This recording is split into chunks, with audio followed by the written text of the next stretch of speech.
gym. Look, they know that this is going to be very difficult, but tonight is a moment to pause, to take it all in as you see them doing now on the stage, and to think about the possibility and the opportunity ahead. Senator Yuri said the first job getting this pandemic under control. Yes, he's been very consistent on that. He said this is a time to heal America, as you pointed out, George. He said marshal the forces of decency and hope, and we must control the virus. That was first on his list that he presented to the American people tonight. And what an extraordinary moment tonight for Joe Biden, George.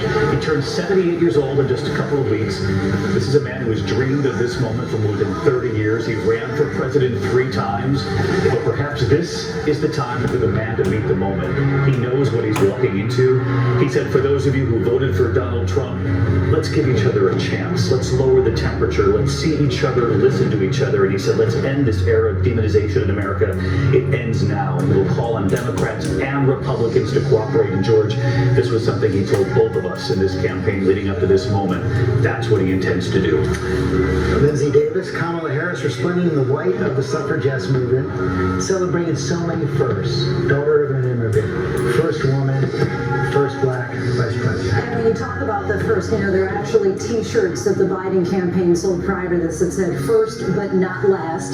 That was something that she shared tonight, saying, "While I may be the first woman in this office, I will not be the last." She has said in the past that her mother, raising what she called 2 black daughters, even though her mother is from India, that she had told them, "You may be the first to do many things, but make sure you're not the last." Quite often in politics, it can be perceived as the more things change, the more they stay the same. But for at least tonight, it felt that there was a spirit of inspiration, diversity, certainly as we look at the group that's assembled on the stage, the representation, and again, Kamala, as you said, in her suffragette white, but with her brown skin, which again, I can't emphasize enough, is so important for young girls, particularly of color, to be able to see someone who looks like them in a role that they may aspire for.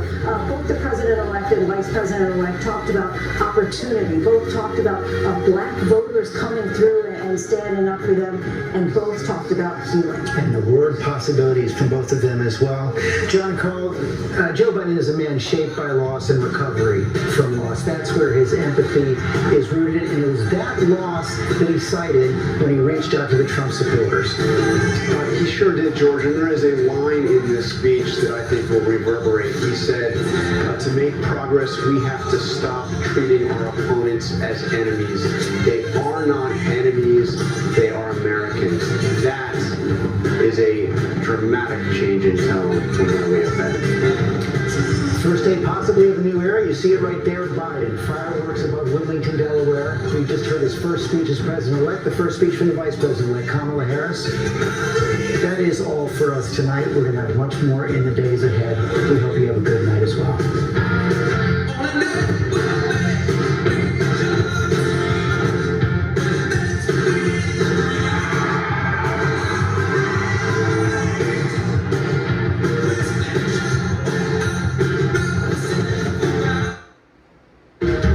This is an ABC News election update. Now reporting chief anchor George Stephanopoulos. Good evening. We are coming back on the air tonight because we are about to get the first speech to the nation as president-elect from Joe Biden, now about to be the 46th president of the United States after the state of Pennsylvania, his home state, put him over the top today. Joe Biden will be the 46th president of the United States, and that is the scene right now at the Chase Center in Wilmington, Delaware, where Joe Biden will appear along with the vice president-elect, Kamala Harris. Our Mary Bruce is there. Mary, we're seeing that celebration up as it did in some streets, the streets of so many American cities today. In some ways, though, it's a very unusual sight for Joe Biden, an actual campaign rally. It is something that we didn't really get to see much, if at all, during this campaign. This is victory speech meets tailgate, George. We've never seen something quite like this, a celebration like this in a parking lot. But these supporters have been here for hours, hundreds of them lined up with their cars. They are celebrating, they are dancing. People here are having a very good time. And Joe Biden will be able to enjoy a crowd in a way that he hasn't really throughout this entire campaign. This is a moment that Joe Biden has been thinking of, working towards for 3 decades. But in many ways, the speech that we are going to hear from him tonight will sound very familiar, hitting on those same themes that we have heard on the campaign trail and throughout his many decades of service. It's just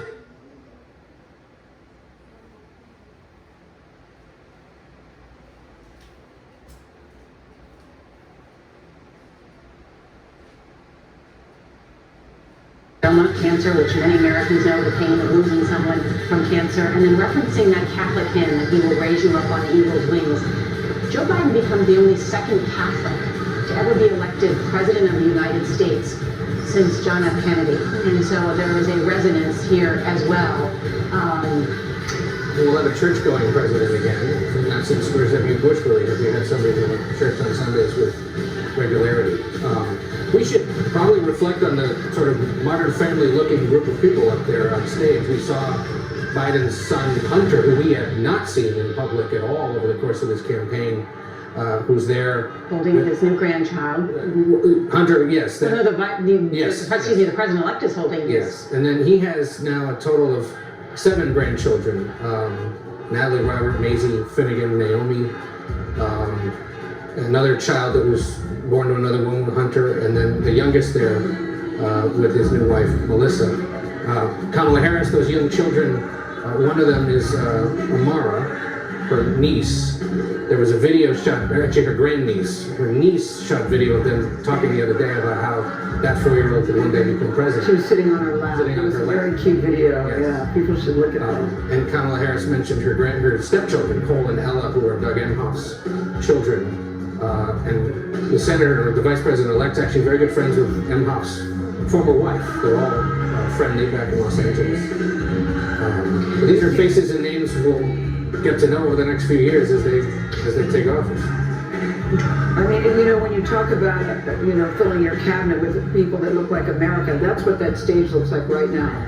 Look at the range of color, the range of age, male, female. It really is a beautiful sight to see them all there together. And I love when he said to Kamala Harris, "You're now a Biden, like it or not." You're now a Biden for life, like it or You not. get the feeling you would want to deputize the whole country into that, given what he really wants to do. So, yeah. Well, you know, there is something that always strikes me about Joe Biden, given that he has had 47 years in public life and has been busy, is that he calls his children every single day. He calls most of his grandchildren every single day.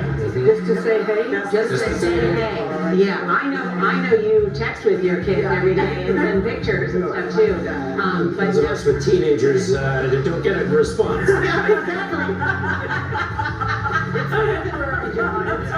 There's something unique about really that diligence with which he loves and cares for his family. And it was really something actually that you heard now Vice President-elect Harris mention in her remarks about the decency that embodies Joe Biden. It's a word he used too, to marshal the forces of decency. They both have similar words that they use: decency, truth, healer, uniter.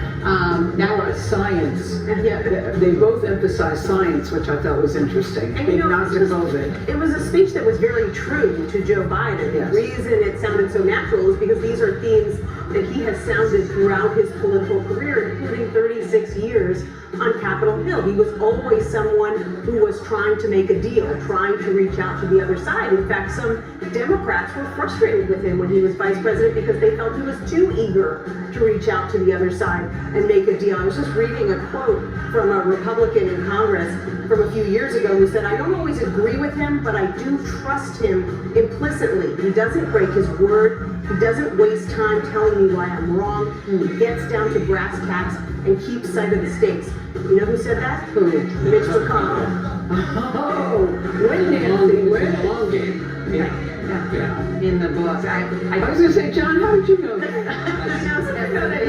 Everything. I said in mine again. Here's another first in the Biden White House. Biden's dog Major will be the first shelter pup to live in the White House. I don't know what kind of dog Major is. John Dickerson, what kind of dog is Major? I know, it's a German Shepherd. The Bidens have always had German Shepherds. They have? Yes. Okay. By the way, I was keeping count. He said folks 7 times.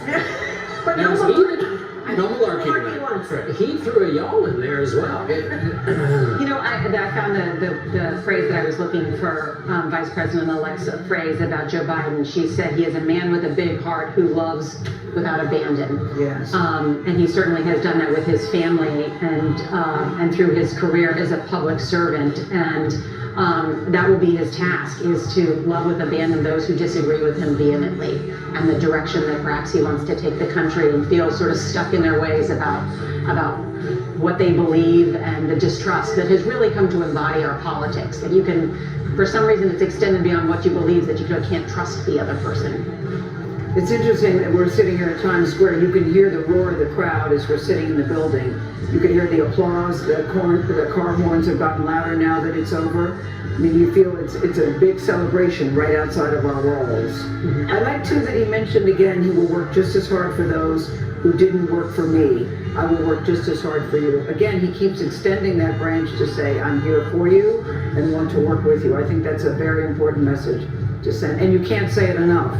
You can't say it enough, because we are deeply divided when we sit here tonight as a nation. And of course, saying it isn't enough. Yeah. Just to say, but I think behind these words, whether it actually works out this way in his presidency or not, behind them is the struggle to at least get caught trying to reach out. And that's, anybody can put words on a page, but he really, and in fact was penalized by this in the Democratic primaries for this idea that you have to reach out to get anything done. And sometimes have to reach out and work with people you might not think are the most swell people in the world, but that's the way you make progress. But I say again, John, just the fact that he chose Kamala Harris, we talked about this afternoon, after he felt slighted by her during the debate. He was clearly very irritated, felt that, many people thought that it was a low blow.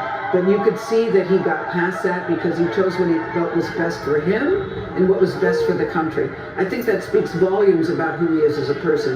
There are many people that would not be able to get past that, but he did. And there's no one who understands better how important having that rapport with your running mate is, because he did that for 8 years for President Obama, who also extended the olive branch many times. Remember the beer summit, kept trying to go back to Capitol Hill, but actually got rather disillusioned towards the end of his presidency and didn't feel like he was getting the same goodwill and response. He said it was like, you're digging the ditch, and you've got, the rest of the construction crew standing there at the edge saying, dig more, instead of jumping in to help. And well, there's a new book coming out in a couple weeks. We can hear more about that. Looking forward to that. Oh, this is Barack Obama's book. Yeah, Barack Obama's book. We'll see if we can get the inside scoop. But there you see Times Square and the celebration as thousands have gathered at what's called the crossroads of the world to mark this moment. It's as if those are live pictures right now. That's happening right now. It's as if in some ways the pandemic has ended, which it has not. But people feel that sense of that they want to rush to the scene of where other people are to join in the celebration of the election of the 46th president of the United States. And I think there's not only a sense of excitement about that, but I also think, Kamala Harris said that the audacity of Joe Biden to choose a woman. But I think there was also something pragmatic about that as well. I mean, not just the audacity of it. I think that the president-elect has been surrounded by strong women, including his sister. And I remember, I believe, there's a congresswoman from Delaware, Lisa Blunt Rochester, who told our Bo Erickson vice presidential selection process that at the beginning, before he even ran, he told her he would likely pick a woman as his running mate because he understood that it was time for that threshold to be crossed.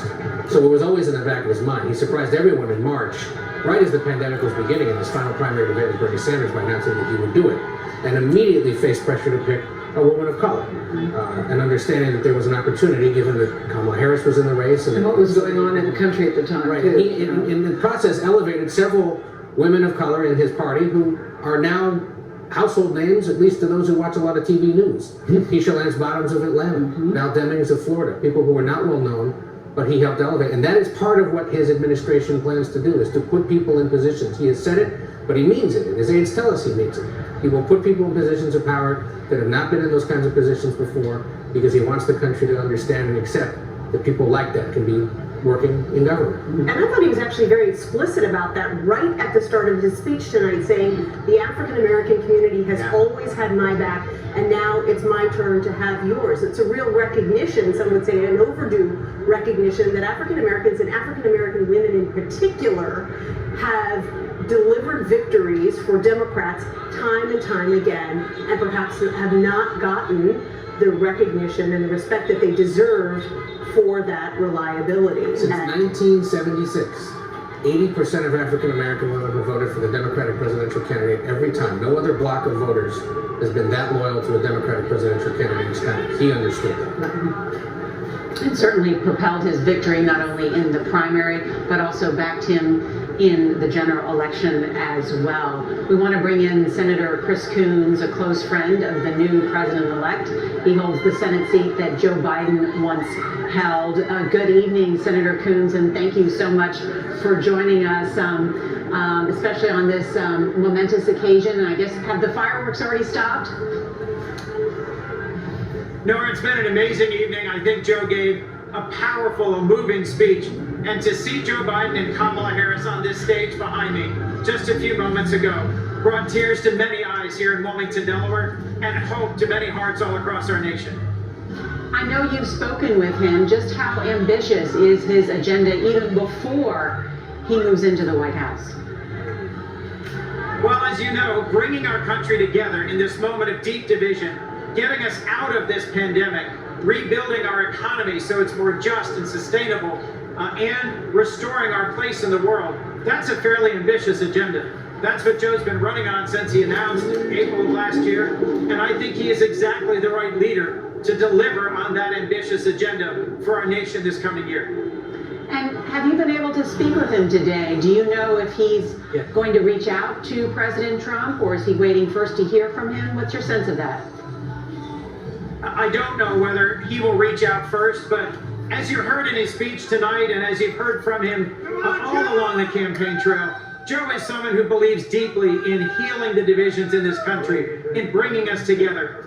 So I expect that he'll be reaching out in a variety of ways to Republican leaders, to Americans of all backgrounds and political persuasions. Senator Coons, it's John Dickerson here. You have a lot of relationships with Republicans that you've tended for in a variety of different ways. Have you heard from any Republicans? There's been not much well-wishing of the president-elect. Have you heard from any Republicans privately or otherwise about their feelings? Absolutely. I've spoken to about a dozen of my colleagues, some by text, most by phone in recent days. Initially a number of us were calling each other to offer congratulations on being reelected or condolences on being unsuccessful. And in talking to Democratic and Republican senators alike, there's a passion for moving forward, for getting things done in Congress, for responding to the real needs of our constituents. This has been one of the most divisive elections of my lifetime, and recent years in the Senate has been profoundly unsatisfying to senators of both parties, because we know we haven't addressed the needs of middle America. So I'm optimistic that the senators who've served with Joe for many years, who've known him as a senator and vice president, know his character, know his heart, and are going to be willing to risk working across the aisle with a Biden administration, a Biden-Harris administration. Senator, do you think they will risk reaching across the aisle now to hasten this moment of unity that you're talking about by saying something congratulating the president-elect?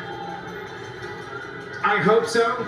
Look, I've been disappointed many times in the ways in which my colleagues have not stood up to President Trump, those who privately have expressed grave concern about things he's done that have been unconventional or have violated some of the important traditions of our nation.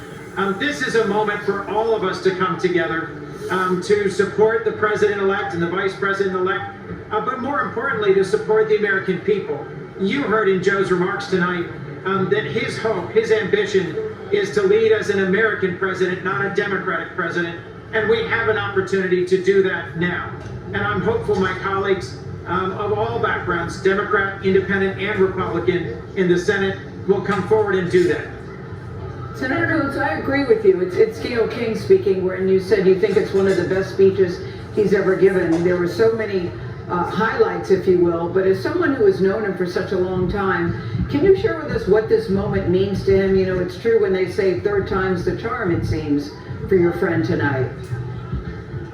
But Gail, as you know, this is the moment that Joe Biden was made for. This was the moment that all the ups and downs of his life, the tragedies and losses, the successes and the soaring accomplishments, all of it came together in this election, in this moment. We're in the middle of a terrible pandemic where more than 100,000 Americans have been infected each of the last 3 days. We need a president who's compassionate, who can reach across the aisle, who can listen to science, and who can get us out of our current challenges.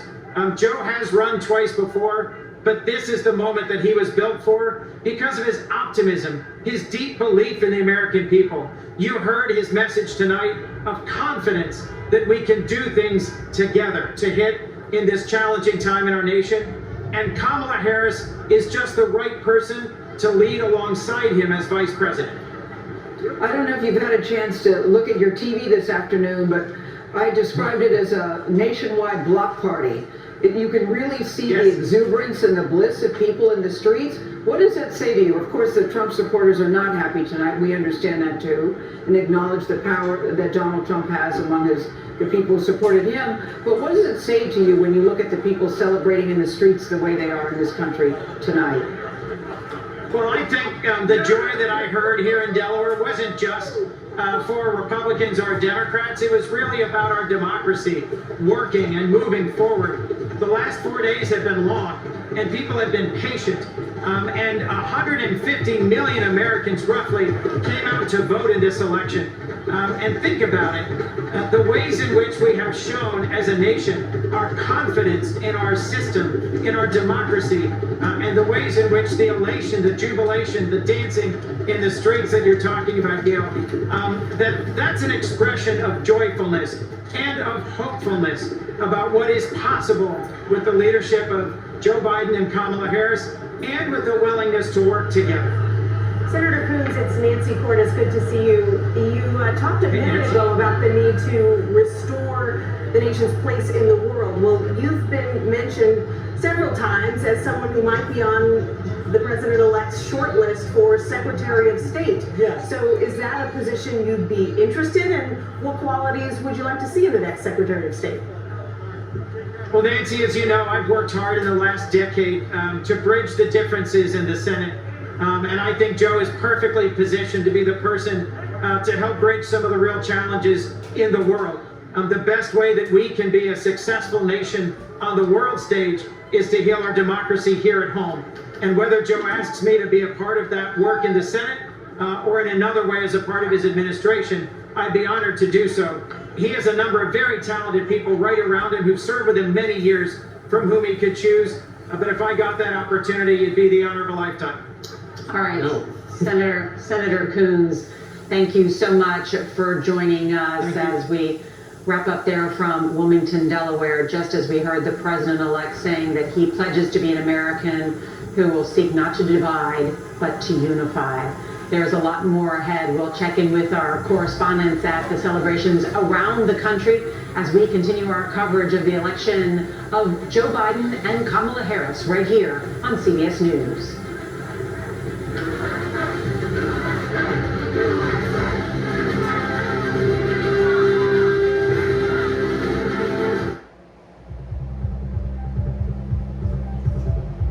Go to the ends of the earth. Right now. We got something crazy. And reach for the stars. Here we are.